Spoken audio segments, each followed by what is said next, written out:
Bit of a tool roundup. I had a tool called a Stanley Foo Bar, and then I lost it, and I don't know, a couple years ago, and I found out, you know what, I just need it back, and they improved it.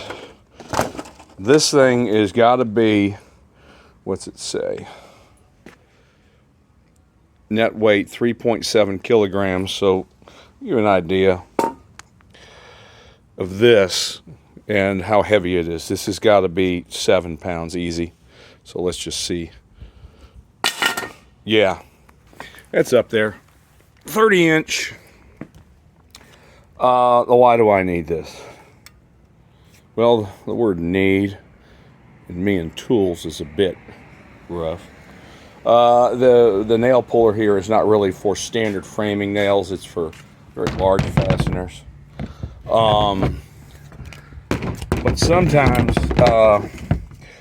material gets delivered in a big old crate, and to take that crate, throw it in the dumpster. That dumpster costs me about $370, and that's all air.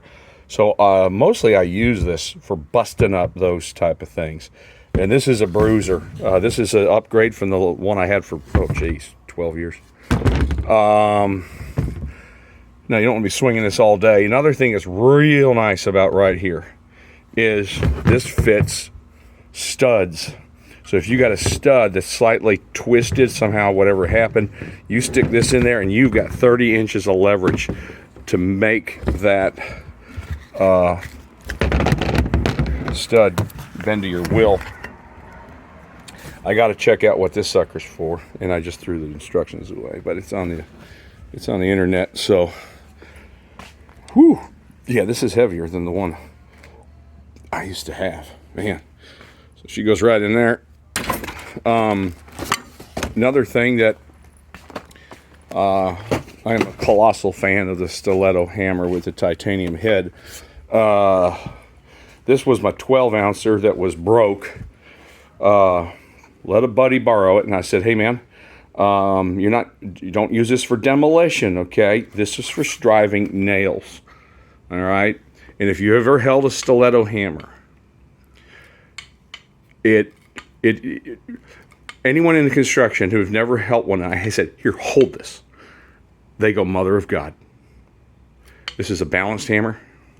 This one's only 12 ounces. But anyway, the difference between friends and co-workers in construction is my friend borrowed this and handed it back to me in 2 pieces and said, sorry, Jamie, your hammer broke.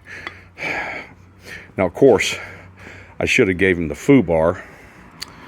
But anyway, so I ordered a new handle, and granted, that's exactly the way you repurpose it. So I wasn't so in a hurry to replace that handle because I had the 14-inch, and this is the 14-ouncer, sorry. This is the traditional framers weight here. I just like a little bit reduced weight of the 12-ouncer, and I've got the 10-ouncer on my mind, but these are about $110 hammers because the here because the head's all titanium. Hello. So there's the other piece my buddy handed me back with that 12-ounce head. Such a nice piece of lumber. I just can't get rid of it. I'm just going to hold on to it. But if you want one hammer for life, this is it. Mark Martinez invented this, over 20 years ago. It took the framing world by storm. We have a young man that joined us here, and so he's got a pretty lousy tape measure. So for you folks looking for tape measures, I don't need more tape measures. I just keep buying them, but do not buy these online. This is the tape measure from Home Depot, made in the USA, okay? Why is that important? Well, my good man Nathan, I'm going to give him a Christmas gift early. Bought this in 2004. I'm going to put the hook on here from the new one. I don't use the hook. I just throw them in my frame bags. But this, it's got a little wear on it. But this is a fine tool. This, made in the USA. Now, back in the day, before online, you couldn't even buy these online. So it was just on the package, it said made in the USA. But Nathan's going to get this one here. And another thing I got is simple, made in the USA, utility blades, 100 pack of those.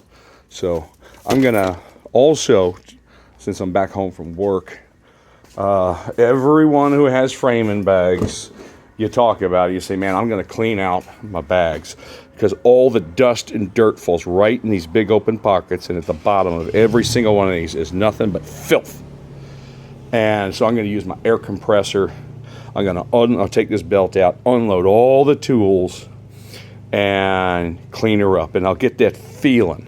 It's going to give me that feeling like you get from an old pair of jeans. And not that how they fit you, but that feeling in that old pair of jeans when you put your hand in that pocket and you find you got some folding money. That kind of good feeling is what I'm after.